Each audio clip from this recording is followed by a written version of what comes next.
de prière. Combien aiment la prière? Combien savent la puissance de la prière? Amen. Qu'il est important de fléchir les genoux et Dieu ouvre les cieux. Et on veut vous encourager vraiment, si vous pouvez, à venir tous les jeudis. Donc les jeudis soirs à 19 heures. Il y a ce passage-là que vous voyez. Mais toi, quand tu pries, retire-toi dans ta pièce la plus retirée et ça ferme la porte. Et prie ton Père qui est présent dans le secret, ton Père qui voit dans le secret te le rendra. Amen. Donc non seulement à la maison, mais aussi ensemble, avec des frères et sœurs, le Seigneur est présent. Et par rapport à la célébration de Noël du 21 décembre à 15 heures, je vais inviter mon frère tout à l'heure, mais au plus tard, je vais juste mentionner mon frère Paul-André, au plus tard, le 14 décembre, si vous souhaitez faire une présentation, adressez-vous à notre frère Jean Girard. Tout le monde connaît notre frère Jean Girard, c'est ça. Et mettez votre nom sur la liste aussi de présence avec le nombre d'invités. Il y a une feuille aussi pour le menu, donc vous pourrez indiquer à la fin derrière. Et ensuite, correction ou inscription au bulletin téléphonique, vous voyez notre sœur Luce Plamondon. Et pour les dîmes et offrandes, on va prier. Seigneur, nous voulons te bénir, te rendre grâce parce que tu pourvois, Seigneur mon Dieu. Merci, Seigneur, pour Seigneur, ton œuvre dans notre assemblée. Merci pour les moyens que tu nous donnes, Seigneur, afin de faire avancer ton œuvre. Père, que la gloire, l'honneur, la puissance te reviennent et merci pour ton esprit de sagesse et d'intelligence que tu donnes, Seigneur, à nos bien-aimés afin de bien gérer les fonds dans le nom de Jésus. Amen, amen, amen. Donc, sans plus tarder, je vais inviter Pasteur Paul-André Gagné. Je ne sais pas si je m'étais présenté, Pasteur Clément Koulibaly, et après, je vais reprendre le micro. Merci, Pasteur Clément. Bon matin, tout le monde. Alors, encore un petit rappel pour notre souper le 21 décembre. Comme d'habitude, j'aimerais aussi, donc je vais commencer. Mélissa nous a fait un petit mémo. Vous allez avoir ça sur la table dans le foyer en entrant. C'est un petit mémo, ce sont seulement des consignes pour ceux et celles qui vont apporter un plat, là. Alors, il y a un petit rappel. Vous pouvez prendre une feuille en avant. Autre chose, vous allez avoir une feuille également pour une liste de présence. On aimerait que vous puissiez mettre votre nom, si possible, le plus tôt possible, avec le nombre d'invités entre parenthèses. Pourquoi? Parce que on veut savoir à peu près combien de personnes qu'il va y avoir, puis pouvoir prévoir là, à l'avance pour la nourriture.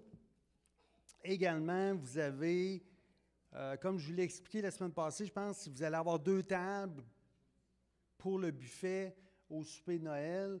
Alors, on a préparé 2 feuilles, table 1, table 2, avec la nourriture de préférence qu'on avait l'année passée. Alors, on l'a inscrit sur la feuille, puis on veut que vous mettiez votre nom juste à côté du plat que vous pouvez apporter. Alors, on a mis beaucoup de choses. On a mis des pâtés, des tourtières, on a mis des sandwichs, plats chauds, on a mis toutes sortes de choses. Tout ce qu'on avait l'année passée, je l'ai mis sur la feuille. Alors, vous mettez votre nom. Puis également, j'ai mis « Autres ». Si vous pensez à d'autres choses, gênez-vous pas. Vous pouvez l'inscrire, puis vous mettez votre nom. Alors, table 1, table 2, pourquoi? Parce qu'on veut diviser. C'est la même nourriture, table 1, table 2, mais on ne veut pas avoir l'attente qu'on a eue l'année passée. Alors, puis pour ceux et celles qui veulent, il y a des gens qui sont venus me voir cette année qui m'ont dit, garde, moi, je ne veux rien préparer, ils m'ont donné des sous. Alors, c'est moi qui m'occupe d'aller chercher la nourriture, le plat chez le traiteur. On fait affaire avec IGA à Pont-Rouge. Alors, c'est cette place-là. Alors, tout ce qui va manquer, tout l'argent qu'on va recevoir, avec les factures à l'appui, on va chercher ça chez IGA à Pont-Rouge. C'est très facile, on passe devant, puis tout est prêt. Autre chose, le 20 décembre, au matin, ça veut dire le samedi, je vais peut-être avoir besoin de quelques hommes pour justement préparer les tables et enlever les chaises. Moi, je vais être là. Il y a Jacques, mon frère Jacques, qui va être là également. Je pense qu'il y a une autre personne, mais si on serait peut-être 5-6, là, on pourrait faire ça. D'après moi, 1 heure, c'est fait. On installe les tables, on enlève les chaises, puis c'est prêt pour le 21. Également, n'oubliez pas, qu'est-ce que je voulais dire également aussi? OK, pour le service, si des fois il y a des gens qui sont... si vous venez avec votre famille, des amis, là, c'est pas le genre de service que vous pouvez faire, mais si vous êtes tout seul, puis vous voulez nous aider pour le service aux tables en avant, alors venez me voir Dani, ma femme va être là la semaine prochaine, puis parce qu'il manque de personnes justement pour servir aux tables. Il manque peut-être 2 ou 3 personnes. Si ça vous intéresse, venez me voir, puis c'est certain que ça vous occupe pour le souper. Mais si ça ne vous dérange pas, vous êtes les bienvenus parce qu'on va peut-être manquer de gens au service. N'oubliez pas de regarder les consignes de Mélissa pour les gens qui vont apporter un plat. Et c'est ça. S'il y a d'autres choses, encore la semaine prochaine, je vais faire un rappel. En tout cas, merci de votre contribution. Si vous ne voulez pas apporter un plat, vous ne voulez pas nous donner de l'argent, bien, vous êtes invités pareil. Là. J'espère que vous êtes libre. Vous êtes entièrement libre de nous apporter quelque chose, de payer quelque chose, ou bien de venir avec des invités. Puis, vous savez, tout est gratuit, puis on ne force personne. Mais c'est important de savoir combien il y a de personnes pour prévoir également. Madame Réjeanne?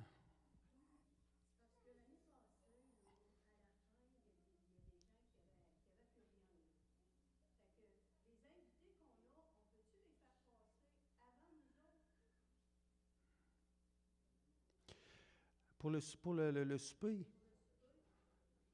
Je ne sais pas comment ça va fonctionner, mais...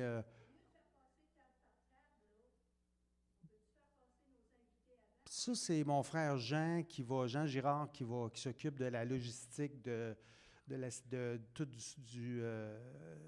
cette fête-là. Nous autres, on s'occupe seulement de... mais la logistique, c'est mon frère Jean qui... Il faudrait aller voir Jean pour ça. Parce que moi, je m'occupe seulement de la... Puis on verra pour... mais déjà là, le fait d'avoir 2 tables, le fait d'avoir notre table à dessert, café à part également, ça va vraiment alléger l'attente pour le souper de Noël, parce qu'on prévoit d'avoir quand même... L'année passée, je pense qu'on a eu 125 personnes. Alors, on prévoit avoir le même nombre cette année. Alors, il faut vraiment là, aller plus rapidement. Pasteur Clément. Merci beaucoup, Pasteur Paul Landé. Donc, sans plus tarder, je vais inviter notre sœur bien-aimée, Nathalie, voilà, pour les banques MAC. Notre sœur qui a droit à des ovations. Hey, Nathalie. Allez, que Dieu vous bénisse. Merci. Je vous salue tous dans le nom de notre Seigneur Jésus. J'espère que vous allez tous bien. Merci. Comme vous le savez, chaque premier dimanche du mois, on a l'habitude de ramasser un peu de sous pour les missionnaires. Donc aujourd'hui, c'est le premier dimanche du mois. J'espère que vous êtes apprêtés. Donc, faites d'efforts pour mettre ça dans vos têtes que chaque premier dimanche du mois, je vais amener quelque chose. Donc là, aujourd'hui, on va commencer par les hommes. Les hommes, levez-vous.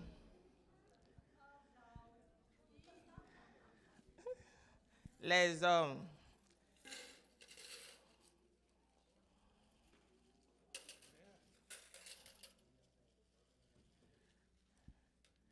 Les hommes, levez-vous.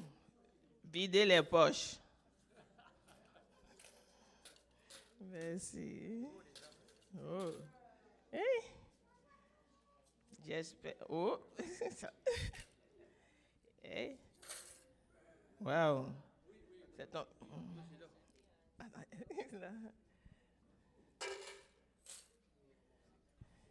Ah, c'est vous. Les hommes.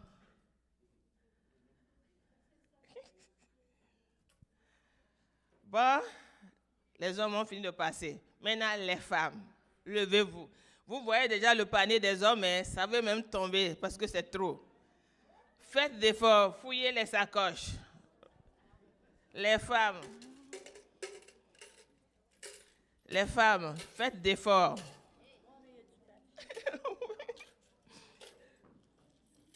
Wow, faites d'efforts. Il faut qu'on gagne. Les femmes, levez-vous. Vous voyez comment c'est penché? On dirait les hommes vont gagner. Les femmes sont où? Bon, on va applaudir pour les hommes. Merci.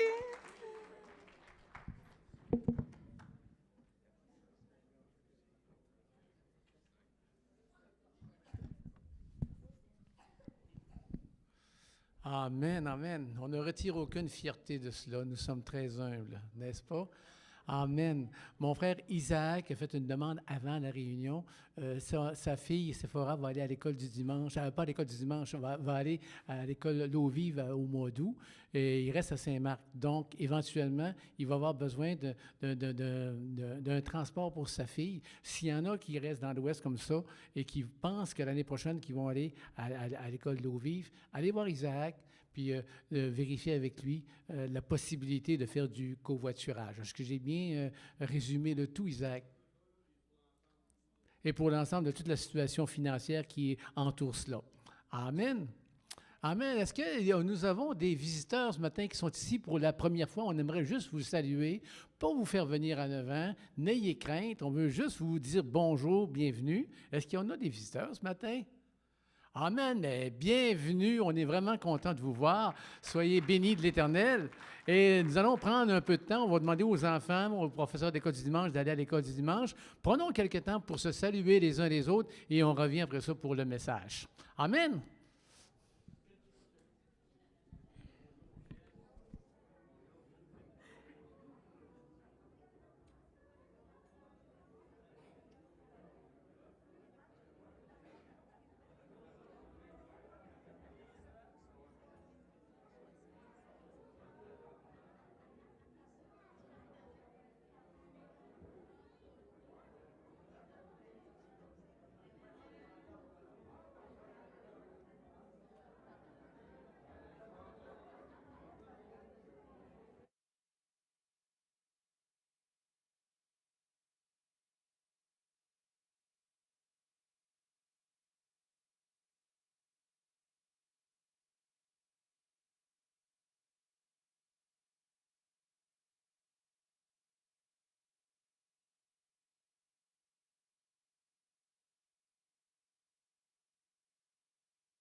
On l'entend? Va chercher le petit...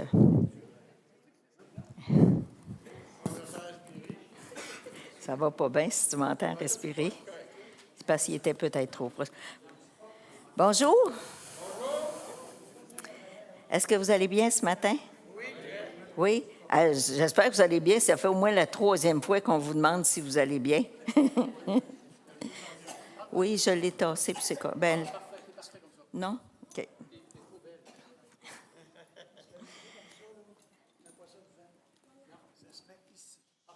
Plus bas que ça? Ça, c'est parfait. Puis, comme ça. Et on ne met pas ça en avant comme ça. Ben, c'est parce qu'on m'entend respirer un peu, je vais le tasser. Non, c'est ça, c'est parce qu'il est trop.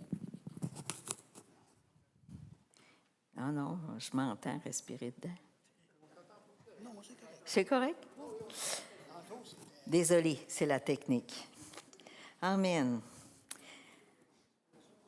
Alors, ce matin, on va continuer. Pour ceux qui étaient présents dans les dernières semaines, vous vous rappelez, on a parlé de la tradition de la couronne de l'Avent.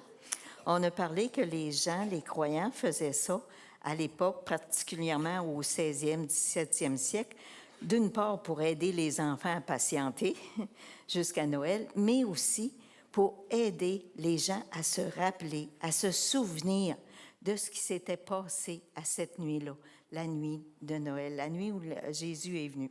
Alors, comme vous vous rappelez, on avait fait les 2 premières chandelles. La première qui faisait référence à l'espérance. La deuxième qui faisait référence à l'humilité et l'humanité de Jésus. Et aujourd'hui, on fait la 3e chandelle qui est de couleurs différentes et qui est associée à la joie. Est-ce que vous êtes joyeux ce matin? J'espère que vous êtes joyeux. Et ce que je trouve intéressant, c'est qu'en préparant ce message-là, j'ai trouvé ça intéressant que, vous savez, quand vient le temps des fêtes, souvent, on va se souhaiter les uns aux autres « Joyeux Noël ». Mais c'est comme une salutation normale qu'on fait. Sauf qu'en préparant mon message, j'ai comme réalisé à quel point cette salutation-là, elle n'était pas si ordinaire que ça. Parce que Noël fait référence à quoi? À la naissance de Jésus, le fait qu'il est venu sur terre pour nous sauver. Et joyeux fait référence à la joie qui découle de ce message-là, ce message qui a été associé à la naissance de Jésus, à l'annonce que l'ange a fait au berger. Et je trouve ça intéressant parce que, dans le fond, quand on souhaite joyeux Noël, si on est intentionnel dans la compréhension, c'est comme si on souhaitait que la personne vive une rencontre avec Jésus, ce Jésus-là qui est venu sur terre, et que cette rencontre-là amène de la joie dans son cœur. Il y a comme dans ma tête à moi, en tout cas, il y a comme une forme de prière derrière cette salutation-là, si on l'associe avec la signification profonde de la naissance de Jésus. Amen. Alors, ce matin, je vais vous parler de joie. Premièrement, je veux qu'on relise ensemble l'expérience des bergers qui ont expérimenté la joie. Je veux ensuite qu'on regarde l'expérience de Jésus, parce que Jésus a vécu la joie. Et finalement, nous, qu'est-ce qui nous est demandé à nous? Comment nous, on peut vivre la joie? Amen. Est-ce que ça vous convient? Alors, avec le titre du message aujourd'hui, c'est « Réjouissez-vous ». Je suis sûre que vous avez déjà lu ça dans la parole de Dieu. « Réjouissez-vous ». Mais avant, on va demander l'aide du Seigneur. Amen. Alléluia, Seigneur. Alléluia. Merci, Père éternel. Merci pour cette autre journée avec toi.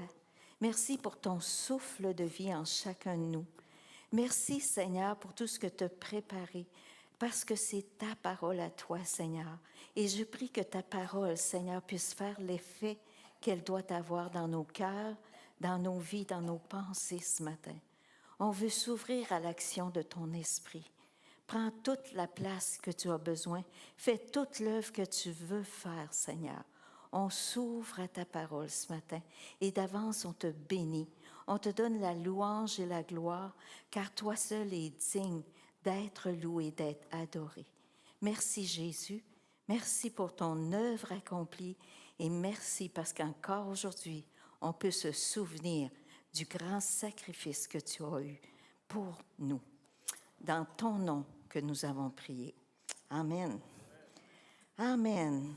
Alors, si vous le voulez bien, on va commencer avec l'histoire des bergers qu'on retrouve en Luc chapitre 2. Mais je vais prendre une gorgée d'eau.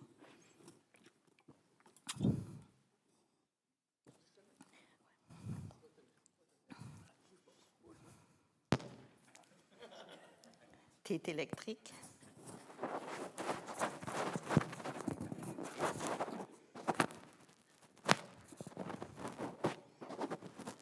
C'est beau, c'est beau, c'est beau.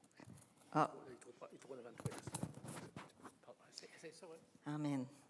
Alors, on lit le récit de Noël. Ça dit, il y avait dans cette même contrée des bergers qui passaient dans les champs les veilles de la nuit pour garder leurs troupeaux. Et voici, un ange du Seigneur leur apparut, et la gloire du Seigneur resplendit autour d'eux. Ils furent saisis d'une grande frayeur. Mais l'ange leur dit, « Ne craignez point, car je vous annonce une bonne nouvelle qui sera pour tout le peuple le sujet d'une grande joie. C'est qu'aujourd'hui, dans la ville de David, il vous est né un sauveur qui est le Christ, le Seigneur. Et voici à quel signe vous le reconnaîtrez. Vous trouverez un enfant emmailloté et couché dans une crèche.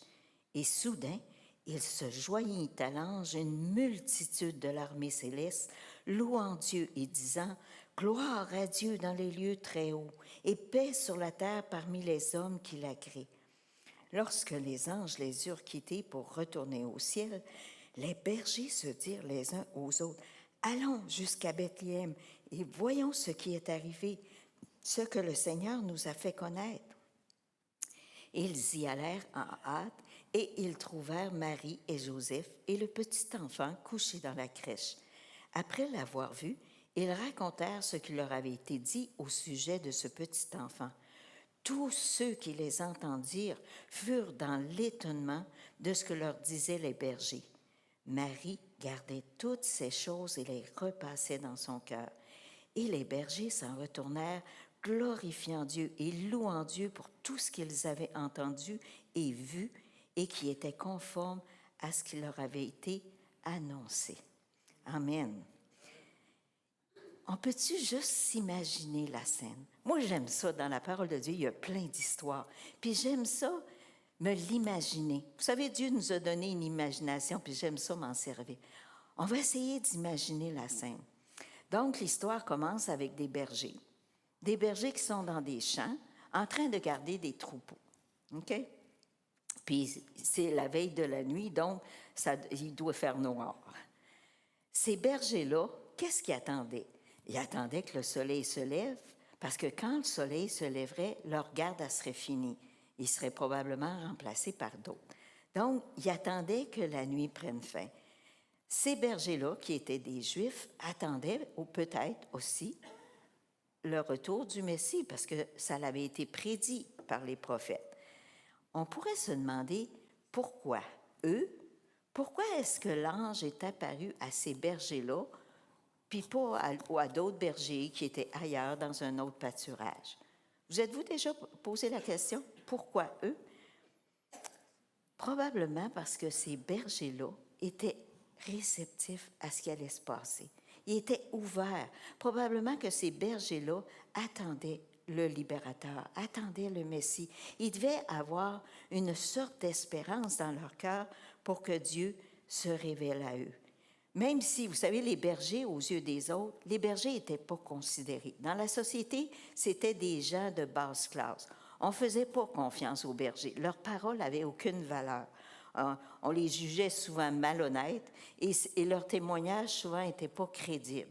C'était la réputation qu'avaient les bergers. Donc, ils n'étaient pas considérés aux yeux des gens. Mais aux yeux du Seigneur, ils étaient considérés. Dieu les a considérés parce que Dieu les a visités. Puis je veux vous dire ce matin, aux yeux de Dieu, peu importe ce qu'on dit de vous, aux yeux de Dieu, vous êtes considérés. Vous avez une très grande valeur. Jésus s'est révélé à vous. Vous êtes considérés. Amen. Dieu voyait leur cœur. Dieu voyait qu'ils étaient prêts à recevoir ce message-là qui était si important. Donc, l'histoire continue. Nos bergers sont là, en train de garder leur troupeau dans la nuit. Donc, s'il fait nuit, ça veut dire que le ciel est sombre. Il n'y a pas d'éclairage, il n'y a pas de lampadaire dans les champs. OK? Puis, tout d'un coup, qu'est-ce qui se passe? Il y a un ange qui apparaît. Déjà, de voir un ange, c'est assez particulier. Je pense que moi, voir un ange, ça me saisirait. OK? Un ange leur apparaît, puis c'est comme si tout d'un coup, tout devient lumineux, tout devient brillant. C'est comme la nuit devient le jour. La nuit est transformée. La gloire, ça dit que la gloire est là, la gloire est présente. Et l'ange va leur dire, ne craignez point. C'est sûr qu'il devait être pas gros, là, hein? Tu sais, voir un ange apparaître, surtout si c'est un ange qui est grand et qui est imposant. Ne craignez point, car je vous annonce une bonne nouvelle. Une nouvelle qui sera pour tout le peuple le sujet d'une grande joie. Et ici, dans le grec, le mot grande joie, là, on pourrait le traduire une méga joie. OK? C'est vraiment quelque chose qui est explosif, une méga joie. L'annonce d'une bonne nouvelle. Savez-vous quel mot qui est là dans le grec pour bonne nouvelle? C'est le mot évangélizo. Ça vous fait penser à quoi, ce mot-là? Évangile, évangélisation. OK. Puis, vous savez, dans le monde gréco-romain de l'époque, ce mot-là était utilisé seulement lorsqu'on avait une annonce importante à faire, comme une victoire militaire, une naissance royale ou encore un couronnement. OK? Là, on utilisait ce mot-là. Fait que là, l'ange dit, je vous annonce une grande nouvelle, une nouvelle super importante. Je vous annonce quelque chose de super important. L'annonce de la venue de l'enfant Dieu sur terre est faite à des simples bergers. Et cette annonce-là est le sujet d'une grande joie. Qu'est-ce qu'il fait comme annonce? Le Messie vient de naître. Le Messie vient de naître. Il vous est né un sauveur qui est le Christ, le Seigneur. Déjà, c'était beaucoup là, absorbé. Imaginez ces bergers-là qui voient cet ange-là venir leur dire « Hey, je vous annonce une nouvelle importante. Le Messie vient de naître. Et cette nouvelle-là va être le sujet d'une méga joie. » Hey, c'est déjà impressionnant, mais c'est pas tout. Là, il y a toute une légion d'anges qui apparaît et ils se mettent à chanter « Gloire à Dieu au plus haut des cieux. » Non seulement ils ont la visite d'un ange qui leur annonce une nouvelle super importante, et là, tout d'un coup, il y a une légion d'anges qui apparaît et qui se mettent à chanter. Wow! Hey, la chorale céleste. Avez-vous déjà entendu la chorale céleste? Wow! Hey, ça devait être quelque chose. Imaginez ces bergers-là. Ils étaient dans l'émerveillement. Ils devaient être comme des enfants qui regardaient et disaient « Wow, c'est quoi qui se passe ici, là? C'est quoi qui se passe ici? » Et qu'est-ce qu'ils ont fait après? Après avoir entendu cette nouvelle-là, après avoir entendu ces chants-là célestes extraordinaires, les bergers ils ont décidé de partir. Ils ont décidé de se déplacer pour aller vérifier. Oh, quelle excellente idée! J'aime ça, vérifier les choses. On vous dit des choses, vérifier. Alors, les bergers ont décidé que ce n'était pas suffisant d'avoir entendu le message, il fallait voir, il fallait connaître. Alors, ils ont dit, allons et voyons. Ils sont partis. Fait que les bergers sont partis, ils ont trouvé l'enfant Jésus avec Marie, Joseph, et non seulement ils ont vu Jésus à leurs yeux physiques. Ils ont vu un bébé couché dans une crèche. Mais avec les yeux du cœur, qu'est-ce qu'ils ont vu? Ils ont vu ce que l'ange leur avait dit. Ils ont vu le libérateur. Ils ont vu le Messie promis, le Messie qui attendait. Et ils ont cru. Ils ont cru que c'était le Sauveur, le Christ, le Seigneur. Pourquoi qu'on pense qu'ils ont cru? Parce qu'ils se sont mis à l'annoncer à tout le monde. Ils ont évangélisé la bonne nouvelle, ils l'ont proclamée. Ça dit, après l'avoir vu, ils racontèrent tout ce qui leur avait été dit au sujet de ce petit enfant. Tout ce que l'ange leur avait dit, ils se sont mis à le dire. Et les bergers s'en retournèrent, glorifiant et louant Dieu pour tout ce qu'ils avaient entendu et vu, tout ce qui était conforme à ce qui leur avait été annoncé. La vue de ce bébé a suscité une joie, un enthousiasme à l'intérieur d'eux. Ils ont vu l'ange. Et vous savez, lorsqu'ils ont vu l'ange, l'ange leur a dit, « N'ayez point crainte, n'ayez pas peur. » Parce qu'à ce moment-là, les bergers étaient effrayés. Puis lorsqu'ils sont repartis, ils étaient dans la méga joie. La méga frayeur a été remplacée par la méga joie. Alléluia. Et c'est la même chose avec nous. Lorsque Jésus est reconnu comme Seigneur et Sauveur dans notre vie, lorsqu'il est reconnu comme le Sauveur, le Christ, le Seigneur, ça nous amène à nous réjouir. Il y a une joie qui s'installe à l'intérieur de nous. Et vous savez, le temps des festivités, le temps de Noël, est une merveilleuse occasion de faire comme les bergers et d'annoncer qu'un jour, Jésus est venu sur terre pour être notre libérateur, notre sauveur, notre Seigneur. Je trouve que c'est une belle occasion à Noël, non seulement pour proclamer, mais pour se réjouir, puis annoncer, déclarer qu'est-ce qui a été fait. Parce que la Bible a dit qu'on a été créé pour célébrer Dieu, célébrer la louange de sa gloire. Entre autres, on voit ça dans Éphésiens. Pour être dans la joie de ce qui a été fait, dans la joie de ce qui a été accompli. Ça, c'est l'expérience des bergers. Maintenant, si on se tourne vers Jésus, lorsque Jésus était sur terre, pensez-vous que Jésus a expérimenté la joie? Souvent, les gens vont dire « Jésus pleura ». Tout le monde se rappelle de ce verset-là. Mais ça se pourrait-tu que Jésus n'a pas juste pleuré? Jésus a connu la joie. Je veux qu'on lise ensemble en Luc 10, les versets 17 à 21. Qu'est-ce qui est arrivé? On prend un petit corché d'eau.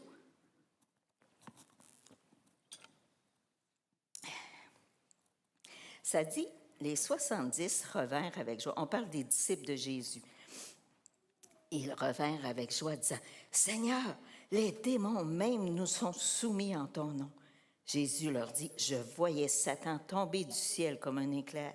Voici, je vous ai donné le pouvoir de marcher sur les serpents, sur les scorpions et sur toute la puissance de l'ennemi.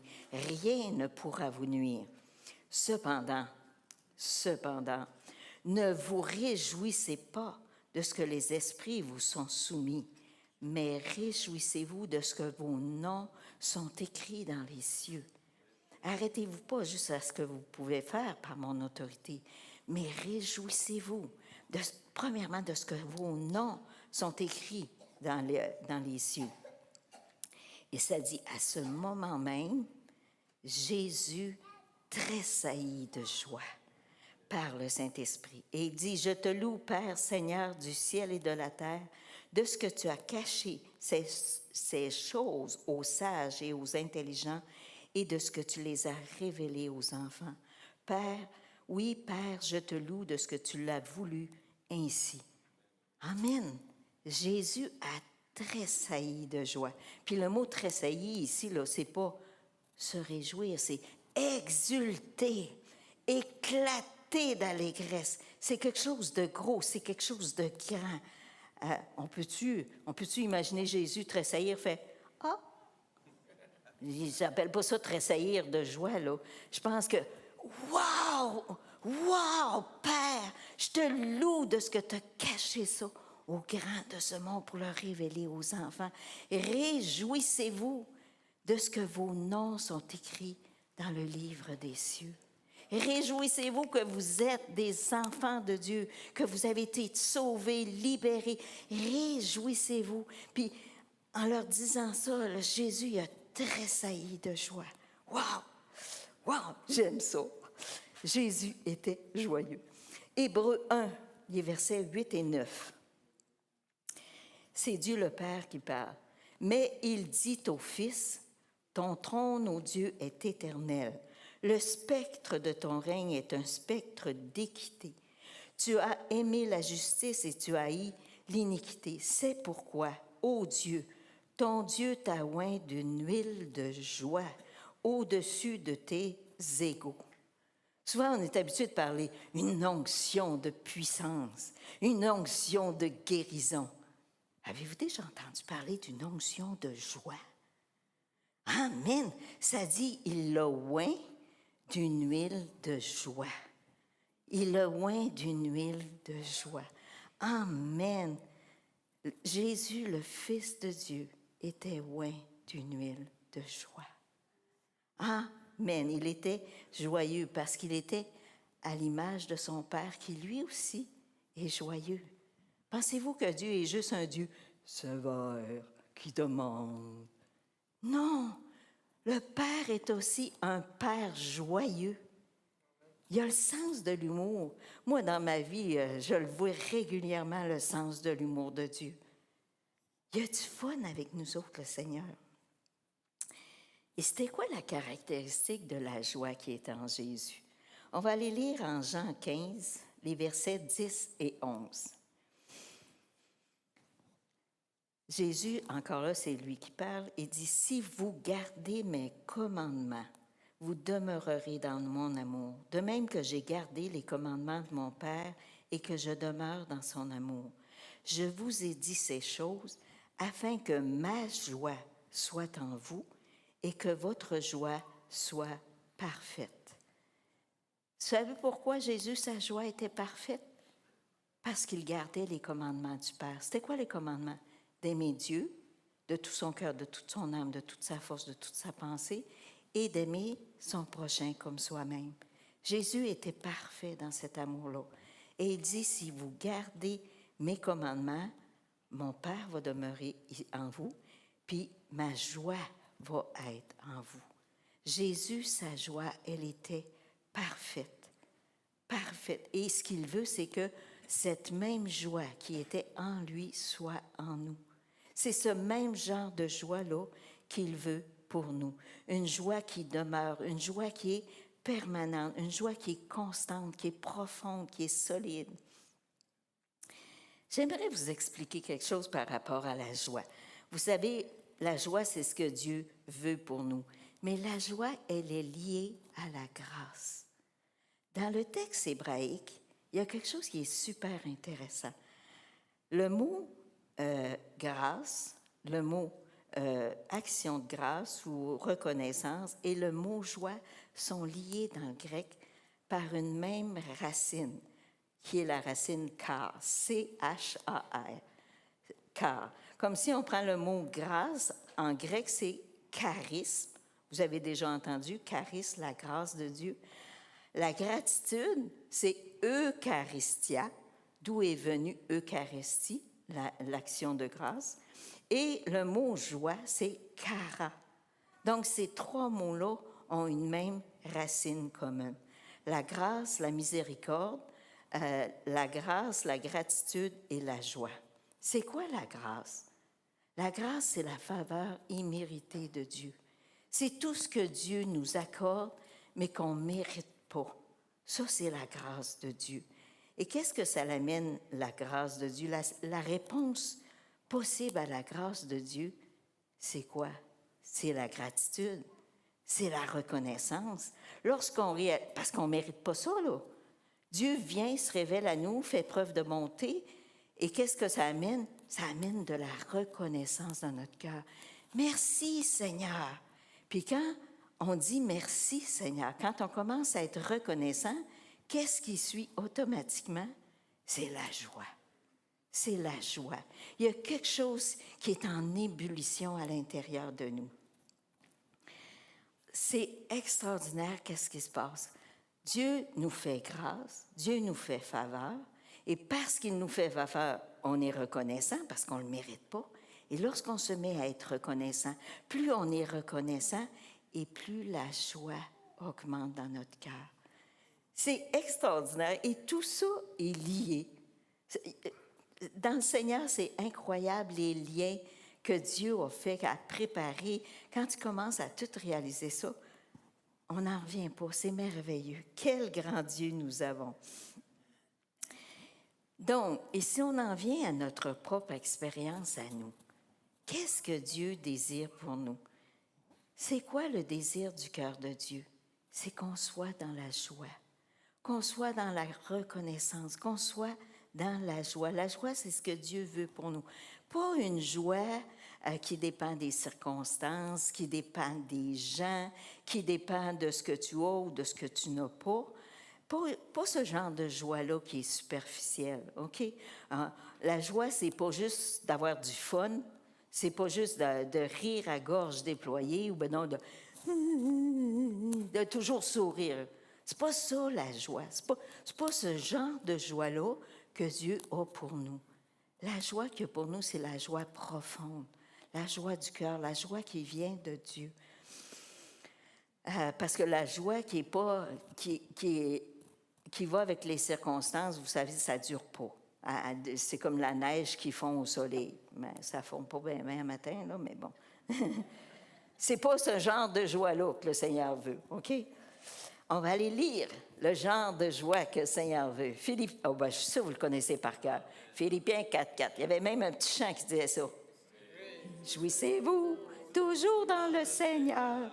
Réjouissez-vous toujours dans le Seigneur. Réjouissez-vous toujours dans le Seigneur. Le répète. Réjouissez-vous. Philippiens 4,4. Ceux qui ont travaillé à l'école du dimanche, vous avez sûrement tous chanté ça avec les enfants. Une petite gorgée d'eau.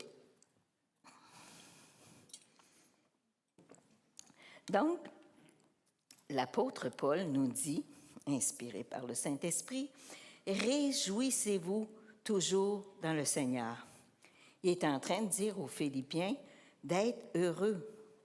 Pas de se promener avec un sourire béat, là, mais de se réjouir dans le Seigneur, à cause du Seigneur, à cause de ce qu'il fait, grâce à lui, grâce au Seigneur. Comprenez-vous? Le petit mot dans le Seigneur, la petite phrase qui est là, elle est hyper importante. Le verbe au début, réjouissez-vous, est à l'impératif. Donc, c'est un commandement. C'est pas optionnel, c'est pas « oh ben là, il faut quand même pas me réjouir, ça va assez mal dans ma vie. » Non, le Seigneur te dit « réjouissez-vous ». C'est à l'impératif. Ça implique de notre part un acte volontaire. C'est quelque chose que tu choisis de faire. C'est quelque chose que tu décides de faire, d'obéir à Dieu, de te réjouir, d'être dans la joie. Indépendamment de ce que tu vis, indépendamment des circonstances, tu choisis de te réjouir et de te réjouir dans le Seigneur.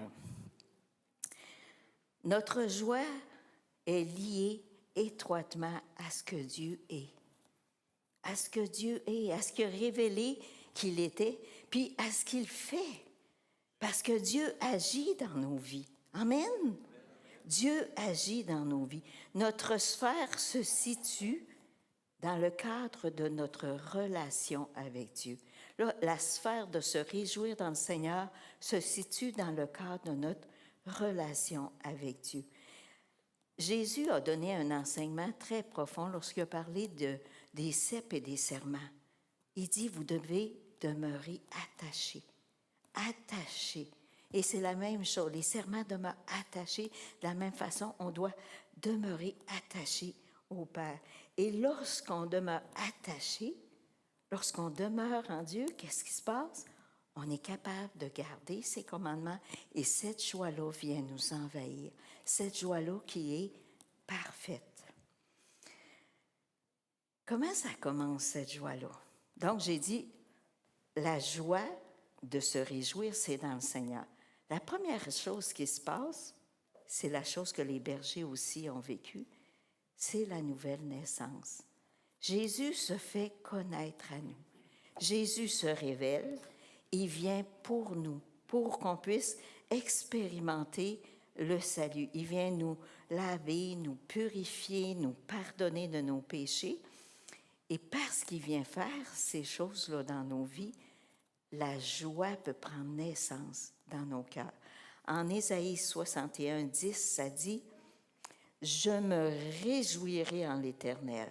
Mon âme sera ravie d'allégresse en mon Dieu, car il m'a revêtu des vêtements du salut, il m'a couvert du manteau de la délivrance. » Amen. C'est ça que le Seigneur fait. Quand il vient se révéler à nous, puis ça dit que c'est lui qui nous a aimés le premier. C'est lui qui vient vers nous. C'est lui qui vient se révéler. Et lorsqu'il le fait, il y a une transformation qui se produit à l'intérieur de nous et il y a une joie. Il y a une joie. Puis, tu sais, quand je pense à l'apôtre Paul qui nous dit « Réjouissez-vous », une des premières choses, c'est de se rappeler de ce moment-là où Jésus est venu vers nous, où Jésus est devenu notre Sauveur et notre Seigneur. Ça dit que lorsqu'un pécheur se repent, qu'est-ce qui se passe? Les anges dans les cieux se réjouissent. Les anges dans les cieux se réjouissent. Dieu se réjouit, puis nous aussi. Moi, quand j'ai accepté le Seigneur, il y a quelque chose qui s'est passé. Il y avait une joie à l'intérieur de moi. Il y avait une allégresse. Puis j'espère que vous êtes toutes, et en tout cas, si c'est pas fait, réjouissez-vous d'être un enfant de Dieu. Réjouissez-vous d'avoir été sauvés. Même si tout va mal autour de vous, vous êtes sauvés. Dieu s'est révélé à vous. Réjouissez-vous. Amen.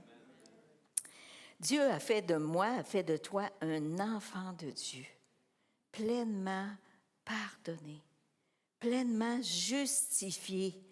Amen. Ça devrait-tu pas vous réjouir? Yes! Mais ce qui est le plus extraordinaire, c'est que ça ne s'arrête pas là. Un coup que vous avez accepté le Seigneur, là, la réjouissance, ça continue. Pourquoi? Parce que Dieu est avec vous. La Bible nous dit qu'il est avec nous tous les jours jusqu'à la fin du monde. Puis quand ça dit tous les jours, là, que ce soit un bon jour ou un mauvais jour, le Seigneur, il ne s'en va pas, là. Il reste avec nous. On se réjouit de la présence de Dieu. On se réjouit du fait qu'il nous ait accordé le Saint-Esprit, qui est notre consolateur, notre guide, notre avocat, notre défenseur. Wow! Moi, j'ai l'impression des fois d'avoir un géant à côté de moi. Ben, il est plus en moi qu'à côté de moi, là. Mais c'est un géant pareil. Le Saint-Esprit, dans ma tête, il est géant. Et il est avec moi. On peut-tu se réjouir? Il est mon défenseur, mon guide, mon conseiller, mon consolateur. Qu'est-ce que je pourrais désirer de plus?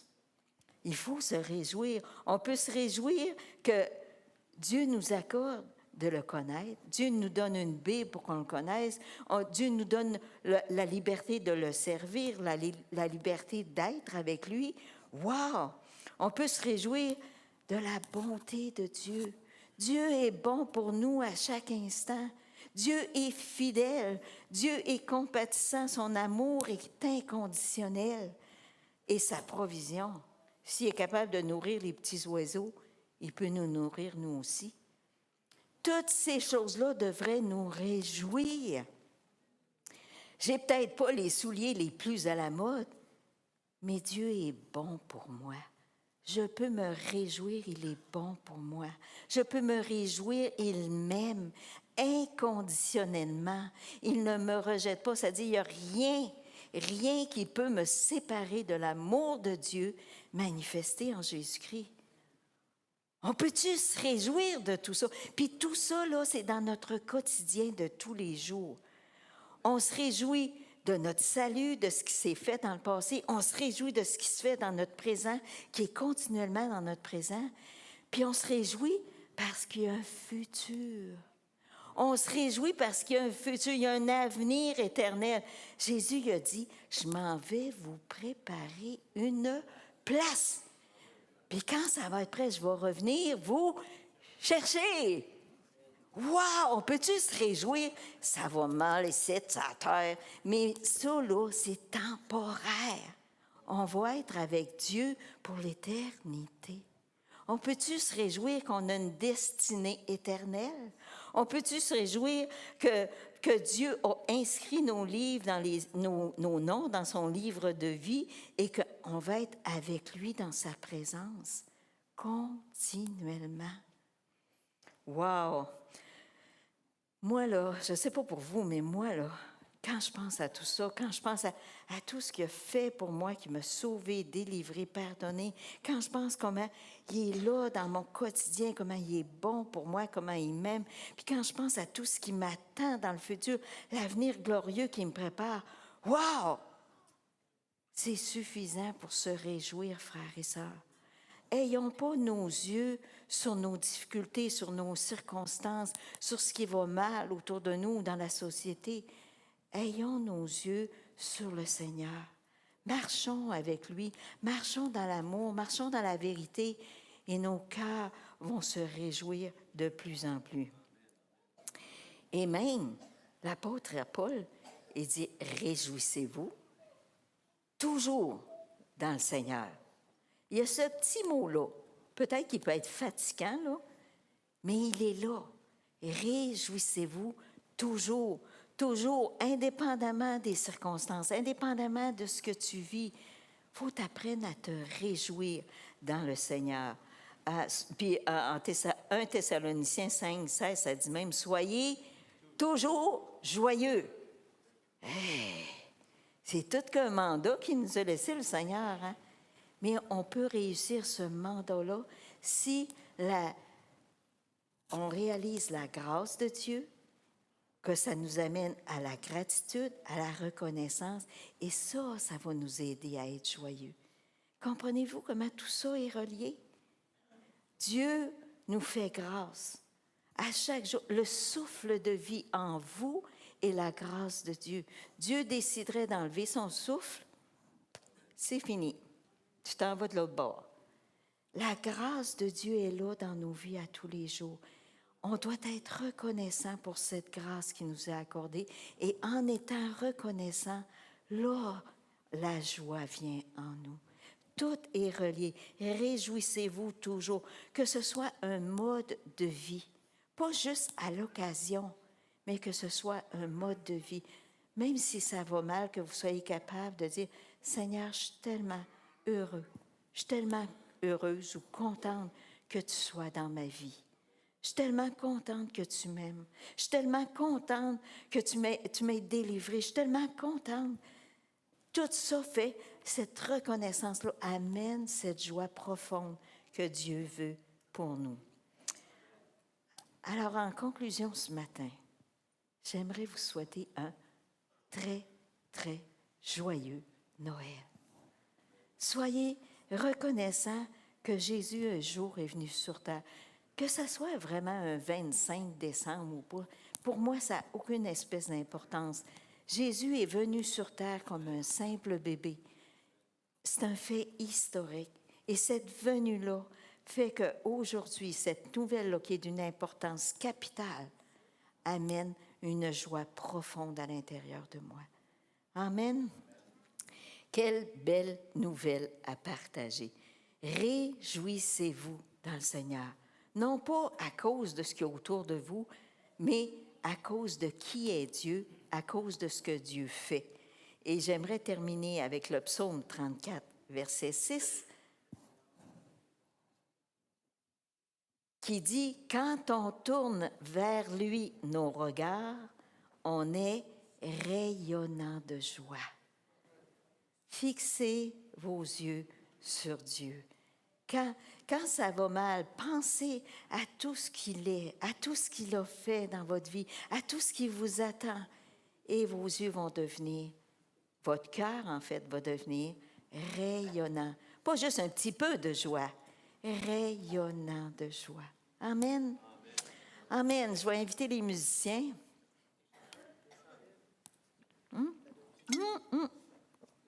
Ça vous tente-tu que je mette un peu de joie? On va mettre la joie. On peut remettre l'espérance aujourd'hui. Hey, je ne suis pas habituée de travailler ça, moi. Tiens, on va mettre un petit peu d'espérance et on va mettre l'humanité et l'humilité de Jésus. Amen. Alors, j'aimerais qu'on chante un chant ce matin. Le chant que les anges ont chanté. La chorale céleste. Ça vous tente de faire la chorale céleste ce matin? Glory, glory, hallelujah. Jésus est venu et Jésus sauve encore aujourd'hui. Amen. Amen. Et qu'on chante ce joie-là en arrière, Seigneur, je veux me réjouir en toi. Je veux être reconnaissant pour tout ce que tu as fait et me réjouir en toi. Amen. On peut se lever debout, chanter de tout notre cœur et se réjouir en Dieu. Alléluia. La plus belle La nuit du monde, c'est cette nuit de Noël. où les bergers étonnés levèrent le ciel. Vers le ciel, une étoile semble dire, Suivez-moi, je vous conduis. Il est né cette nuit. Glory, glory, hallelujah. Glory, glory, hallelujah. Glory, glory, hallelujah. Chantons, chantons Noël. Sur la paille d'une étable, ils se sont agenouillés. Les bonnes, les princes, de l'enfant nouveau-né. Et ce chant, jeune source, a traversé le pays. Il est né cette nuit. Glory, glory, hallelujah. Glory, glory, hallelujah. Glory, glory, hallelujah. Chantons, chantons Noël. La plus belle nuit du monde, c'est cette nuit de Noël. Dans le cœur de tous les hommes, un peu d'amour vient du ciel. Tant de choses nous séparent, cette étoile nous unit. C'est la plus belle nuit. Glory, glory, hallelujah. Glory, glory, hallelujah. Glory, glory, hallelujah. Chantons, chantons Noël. Glory, glory, hallelujah. Glory, glory, hallelujah, hallelujah. Glory, glory, hallelujah. Chantons, chantons Noël. Chantons, chantons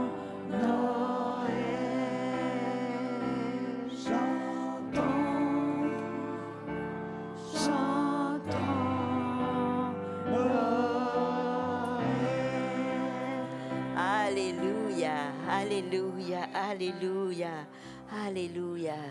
Oh, merci. Merci, Seigneur, c'est avec un cœur reconnaissant qu'on te dit merci. Merci d'être venu vers nous. Merci d'être venu sur terre. Merci d'avoir accepté le défi de venir comme un simple bébé pour grandir et devenir cet homme qui un jour irait sur la croix. Seigneur, je veux te dire merci.